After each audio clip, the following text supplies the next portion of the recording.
তিনি আইনের ক্ষেত্রে একজন কিংবদন্তি ছিলেন। আমি বলবো যে আইনের সব কঠিন মামলায়, কঠিন প্রশ্নে এত সুন্দর এবং সাবলীল ভাষায় সেগুলো সমাধান দিতেন এবং অনেক জটিল মামলায় এই সুপ্রিম কোর্টকে তিনি সাহায্য করেছেন তার পাণ্ডিত্য দিয়ে, তার জ্ঞান দিয়ে, এবং এত নিবিড়ভাবে তিনি পড়াশোনা করতেন যেটা আইনজীবীদের জন্য শিক্ষণীয় বিষয়। আইনের বিষয়ে তার খুঁটিনাটি সহ প্রত্যেকটা বিষয়ে যে পাণ্ডিত্যে তিনি পরিচয় দিয়েছেন, পড়াশোনার ক্ষেত্রে যে নিবিড়ভাবে পড়াশোনা করে আদালতকে সাহায্য করেছেন, জটিল আইনের প্রশ্নে আইনের ব্যাখ্যা দিয়ে আদালতকে সাহায্য করেছেন, এটা অতুলনীয়। তার বাচনভঙ্গি, তার পড়াশোনার স্টাইল, তার আদালতের প্রেজেন্টেশনের যে স্টাইল, সব কিছু বাংলাদেশের আইনজীবী প্রত্যেকের জন্য অনুকরণীয়, অনুসরণীয়। তার ইন্তেকালে জাতি, বিশেষ করে সুপ্রিম কোর্ট এমন একজন অভিভাবককে হারিয়েছে যে অভিভাবকত্ব কখনো পূরণ হবার নয়। আমি এই পেশাতে সেই হাসান আরিফ সাহেবকে দেখেছি। অত্যন্ত প্রতিভাবান একজন আইনজীবী ছিলেন এবং কোর্টে অত্যন্ত সুন্দরভাবে মৃদুভাবে কথা বলতেন।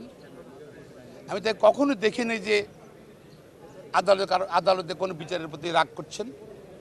এত নাম করে ব্যক্তিত্ব হওয়া অবসর, এমনকি কোনো আইনজীবী সহকর্মীর সঙ্গে তার কোনো রকম অসুন্দর আচরণ আমরা কখনো দেখিনি। সবসময় ভদ্র নম্র ছিলেন এবং একজন বিশ্বাসযোগ্য, সরল, বিশ্বাসযোগ্য আইনজীবী ছিলেন।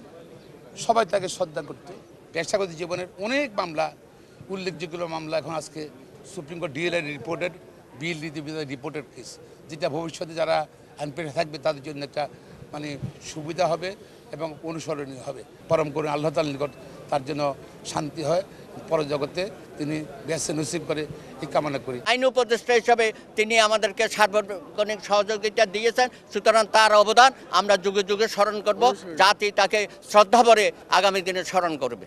তার মৃত্যুতে সকল জুনিয়র এবং সিনিয়র আইনজীবীরা অত্যন্ত শোকাহত। আমি নিজেও ব্যক্তিগতভাবে শোকাহত। আল্লাহ তাআলা তাকে ব্যস্ত নসিব করুক।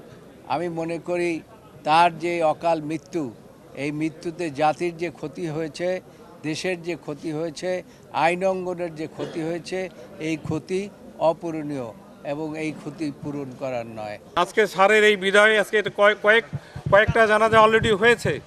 এই জানাজার মাধ্যমে আমরা দেখতে পাচ্ছি এবং বিশ্বাস করি এবং ভালো লাগছে যে স্যার অত্যন্ত সম্মানের সাথে শেষ বিদায় আমাদের দুনিয়া ছেড়ে চলে গিয়েছেন এবং এই শেষ বিদায়টাই আমাদের সকলের মনে থাকবে।